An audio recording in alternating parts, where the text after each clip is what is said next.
to the world. Subscribe now to the Hot 97 YouTube channel. It's Ebro in the Morning with Laura Stiles and Rosenberg. Smoke weed every day? I mean, it's recreational. Yo, pass that lighter. You know what I'm saying? It's recreational in Yep. Jersey. It's not official. You know what is official, though? What? Joe Biden is president of the United States of America. That is not official. No. No, guys, if you're waking up right now, Joe Biden did not win the election overnight. He didn't win. Ebro is making this up. We still don't know. Sleepy Joe, we salute you, man. Positive vibes always wins, man. Bringing the nation together. I mean, that's true. No, listen, we vibration. appreciate him. I think one day when we see the documentary on physically how crazy this time has been for Joe, like how old he is and how much wear and tear and mileage there is on that body, I think he really has pushed himself to the limits to get this done. Now, we also should note Joe Biden only did this because he was encouraged by the Dems, and personally, he felt like it was his obligation to the country.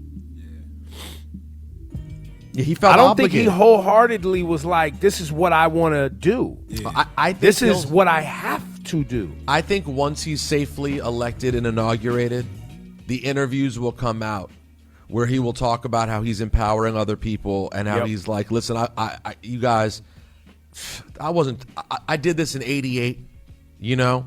I did this in 2008.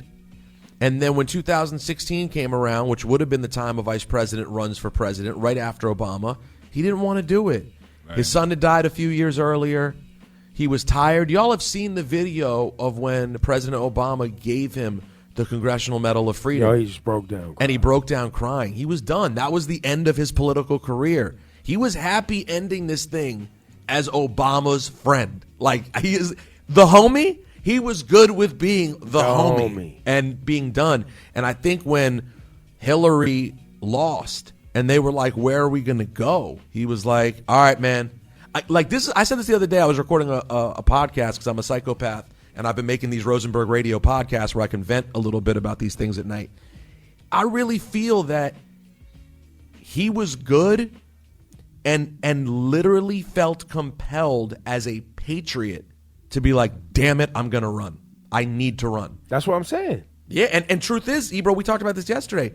I don't know who the person is who would have been a better choice this time around. There are people I liked better for me, but who I think would have been in this position to get 70 million votes, I don't know who it would have 72, been. Bro. Yeah, my bad. 70 to be the most voted for presidential nominee ever. I don't know if Let that sink in, people. The most votes in the history of the United States. That's how much this election meant to people. That's how much they hated Trump. Well, now, before we get to that, because there are 68 million people right now who are okay with Donald Trump. Yeah, it's a lot, man. I was impressed last time when it was 50-something. No, I think it was 65. 60. Was it 65? Yeah, because I think Hillary had 68 and he had 65. I was whatever it was. I was it's like, more wow. now. Yes. I was like, wow. I was like, there's a lot of people who are just really cool with white supremacy and over racism. They're just cool, like impressive. They were like, hold our beer. We got more. Yeah. And up the number. Found a few million more. Even Found after seeing more it. people that was cool with racism. And so cool with it, Ebro, that they looked past the global pandemic. May have killed their family members. But listen, that white supremacy hits different. Trump, that's my guy. That's my guy. Yo, Ebro, I can't wait to antagonize y'all. That's why I'm running with Joe Biden as president today. Just so I can rub it in people's face. See, but that's what makes Ebro a child. I'm with you. Can you wait though for dessert? Yeah. You got to finish your dinner, bro. No. Finish your dinner. That apple crumble warm with some ice cream on the No, side. eat the turkey. You gotta wait. You got to eat dinner. Hand me I- that I peach can't wait. cobbler warm with a scoop of vanilla ice cream on the top. Chill. Joe Biden is president. Not yet. And by the way, there is nobody more apple crumble and ice cream than Joe Biden. If Joe Biden ate a piece of apple crumble and some vanilla ice cream, I don't know what is. That should have been his presidential logo, with a slice of apple pie with a scoop of vanilla A la on top. mode. It's nobody's favorite, That'd be but kinda everybody likes it. Everybody likes it. Listen, we should pay attention to while we're busting down the numbers, we have been today. And looking at, I'm looking at Associated Press. Rosenberg, you're looking at what, New York Times? I look at the and New York others. Times. I flip around. The number that Associated Press says is 264, which is giving him Joe Biden, Arizona. And other places are not giving him Arizona yet because they're saying it's too close to call. Speaking of Arizona, there are people literally standing outside one of the county voting places. This was last night, singing YMCA and wanting to see the vote count. You know how crazy you Trumpsters are about to look when your man is out and y'all still running around waving these flags and singing songs? Well, Ebro, hold on. You know what we should do? This is a good idea you brought up. We should recap some of the crazy. Shawnee, you have the audio of the dude who was outside the counting place and wearing a barbecue beer and freedom shirt and interrupted a press conference and started screaming. You have that? Let's hear this guy. As I mentioned, we are not prepared to give that number. The Biden crime family stealing the election. The media is covering it up. The Biden crime family stealing this election. The media is covering it up. The Biden crime family stealing this election. The media is covering it up. We want our freedom for the world. Give us our freedom, Joe Biden. Joe Biden is covering up this election. He's stealing it. Yo. Where were we going? Yo, do y'all remember at the beginning of Independence Day, they show the news and Randy Quaid, who's supposed to be a psychopath redneck who says he was abducted by aliens, they show him screaming on TV. That's that dude. Wow. Yo, but that The got American topped. crazy got unleashed, man. No, the American crazy is out the bag. Meanwhile, when you go to Detroit, bring up the chaplain from Detroit. They just put it in the system. Meanwhile, you go to Detroit, they say by percentage, one of the blackest cities or the blackest city in America. And then when you look at the people counting votes in Atlanta, Fulton County, organized, thorough, handling their business. Shout to Philly, Atlanta, Milwaukee. And this was said in Detroit.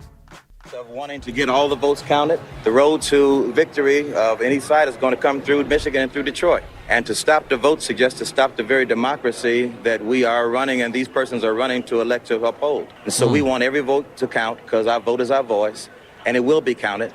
And the election process will be done. Things are secure on the inside, but of course we have intimidating efforts on the outside, but we're not deterred. As goes Detroit, we'll go Michigan, and Michigan will join the force of others to be able to say that we have voted. We have record turnout voting. And again, if you want to represent Michigan and Detroit, you ought to want every vote counted. And who do you think these people are? These are persons who are passionate and they're consistent. They've been saying all along they're going to suggest that it's rigged. They've been saying all along it's going to suggest that it's flawed or fake. But they've been saying that before now. We just need to be persistent to make sure our voice gets counted, because as goes Detroit will be done so. And I will say the black vote in Detroit is higher than it's ever been, and we will determine the outcome because we've gone from picking cotton to picking presidents. Pow. Nothing like a black chaplain, black reverend. Makes you feel so good and warm inside. Well, and it's also nothing like it's about that time that America recognizes the importance of black people in these votes and stops playing with us. Now the conversation that Ice Cube and Diddy and everybody want to have, now's the time. Let's see. Now we start leaning. Now we start really letting people know, listen, y'all, Joe Biden, you didn't win this because all of a sudden white Americans woke up and realized that racism wasn't cool. You won this because Latinos, 2/3 of Latinos voted for you. And 9 out of 10 black women voted for you. and 8 out of 10 black men voted for you. That's why you won. That's the difference here. Is people came out resoundingly, mostly black and brown, to say we will not allow overt white supremacists to be the leader of this nation. Well, this is all perspective, because I will give a shout out to the number should be higher, but what is it, 50% of white people who also repudiate white supremacy. 75% of Jews who also voted against white supremacy. So that wasn't going to get him to win, though. But you weren't going to turn those people. You're right. They didn't change. None of those people changed from last time to this time. That's right. They were like, oh, I saw the white supremacy. I didn't like it. No. It was very consistent, the same And they group. upped the number. And they upped their number. So the change here was black and brown. And the reason I say that, and it's so important, is because these candidates have to start speaking to black and brown people directly. If you want to keep this passion, if you want to keep this level of engagement, it has to happen.